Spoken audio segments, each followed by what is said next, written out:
What it do? Welcome to the J-Boy Sports Podcast. Please like, share, and subscribe if you enjoy the content. If you don't love the content, you can still do those things because you'd be helping a brother out, and I would help you out.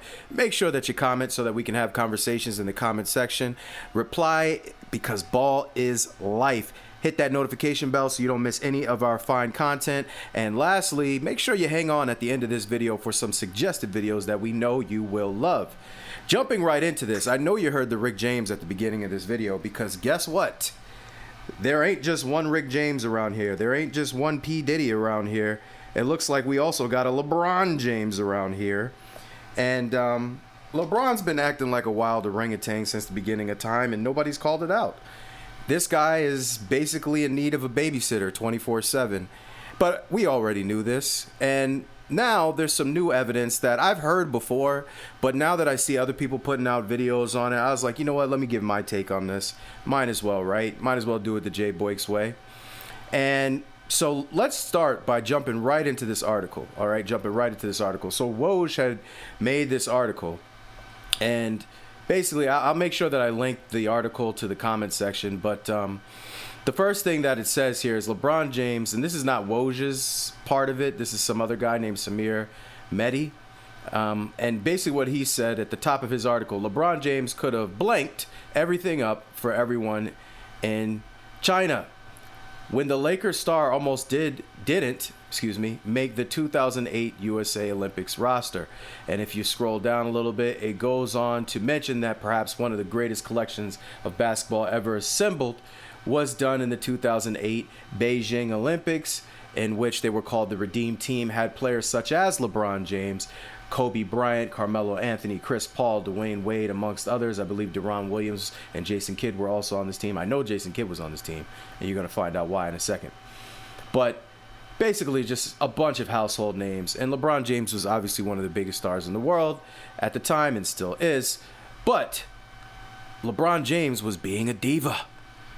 I can't believe it. My goodness. He was acting like he was better than other people. Who would have thought? Huh.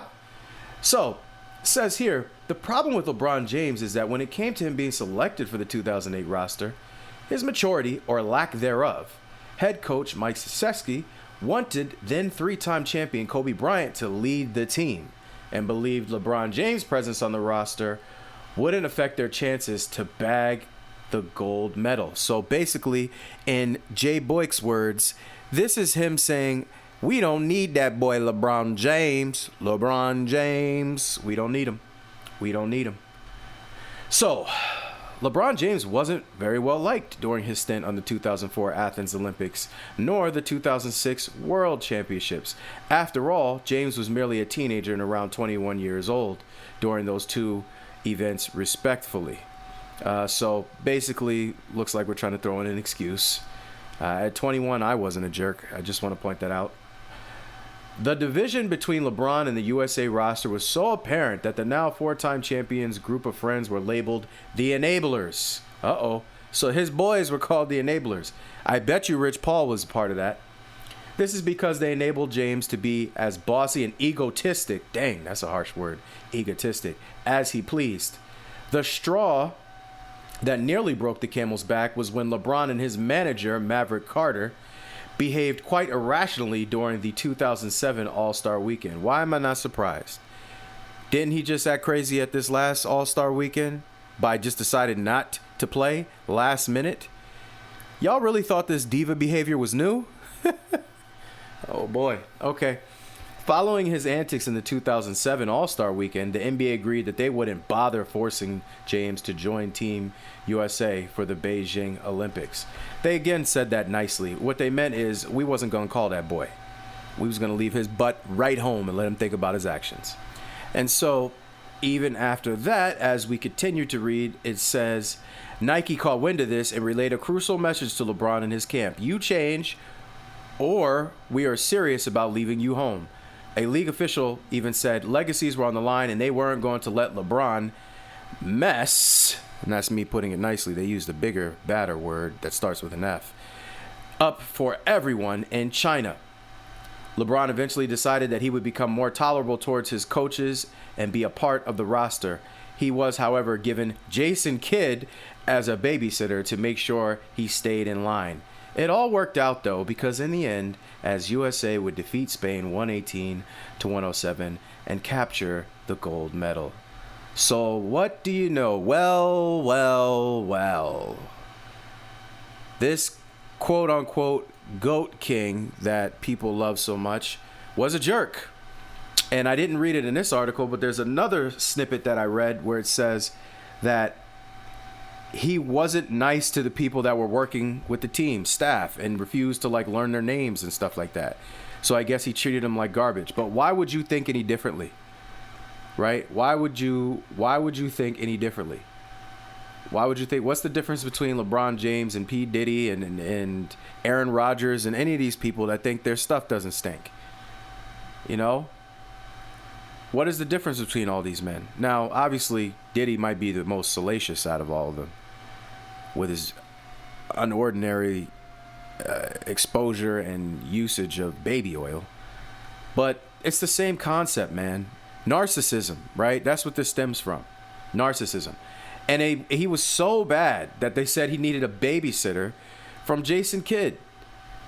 Another article that I read, and I'm not quoting it officially, but basically they were saying like, oh, they secretly asked Jason Kidd to just kind of be a sponsor for LeBron James to make sure that, you know, he stays on the right track and does the right things and is good to people so that they can keep him around.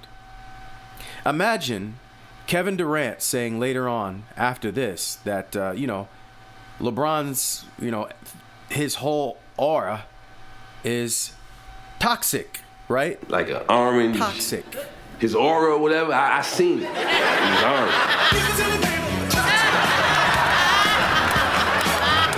I'm Rick James. The only thing he didn't get a chance to do was slap Charlie Murphy like like Dave Chappelle did when he was acting like Rick James on the Chappelle Show.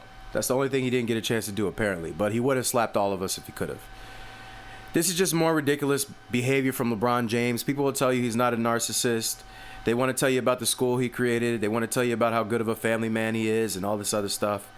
I do think he's probably a good family man, but he also, decided to use nepotism to force his son into the league and didn't care how any of us felt about it.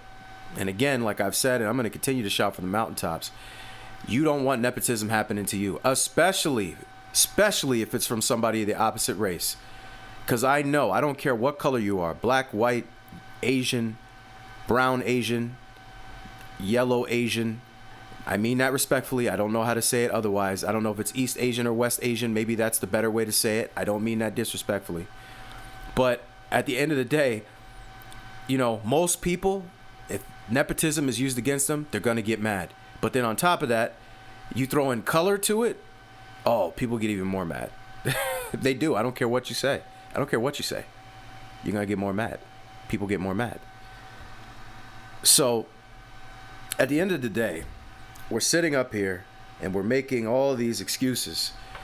But it's telling you who this man is right here. He thinks other people are peasants. He wants what he wants all the time. He wants you to draft who he wants you to draft. He wants you to fire who he wants you to fire. Remember he wanted to get Eric Spoelstra fired? He doesn't care. He doesn't care.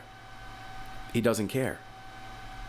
They got Jason Kidd running around playing babysitter, carrying his bottle, telling him he's special.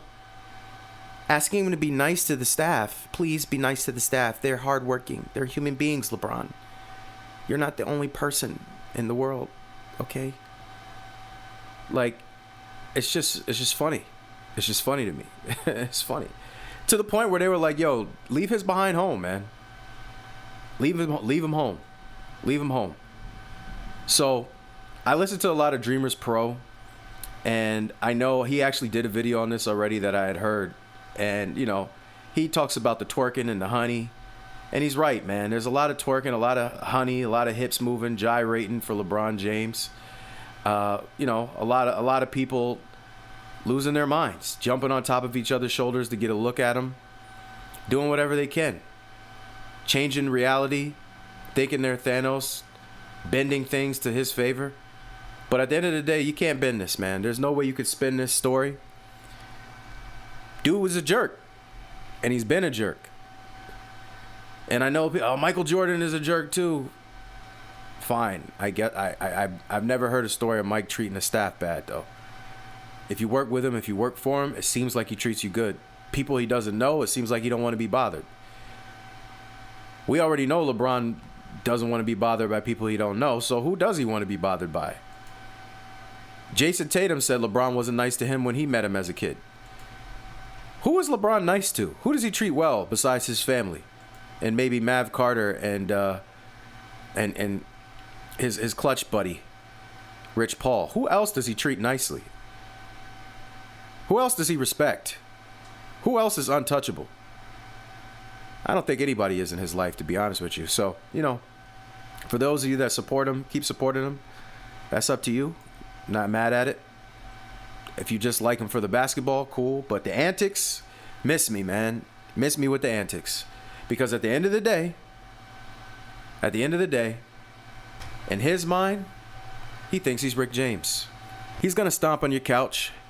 He's going to try to steal your girls. He's going to slap you and forget about it. Forgot that he ever did that. Wonder why you have a problem today. Right? We've seen this already. He has no idea why Kyrie was ever upset, tried to get traded, even though he, potentially was trying to trade him. He doesn't know why AD would be mad. Even though you got him traded and lied about it. Because, that's all that stuff is fun, man. That's fair game when you're LeBron James. It's all fair game. Because, again, he thinks he's Rick James. Like an orange, his aura or whatever, I seen it. He's orange. I'm Rick James. So with that said, we're going to bring this to a close. Thank goodness LeBron James was able to get his babysitter and Jason Kidd for the Olympic Games. Congratulations. Thank you very much for listening to this video. Please like, share, and subscribe if you enjoy the content. If you don't love the content, remember, you can still do those things because you can help a brother out and I'd help you out.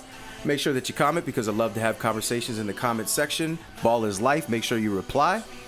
Hit that notification bell so you don't miss any of our wonderful videos. And make sure you hang on at the end of this video so you can check out some of the suggested videos. Really appreciate your time. Thank you very much for listening. I'm very humble. And before we say much love, just one more time for the Rick James joint. Like an orange, his aura or whatever, I seen it. He's orange. I'm Rick James. Very humble. Much love. That somehow you never get over leaving me.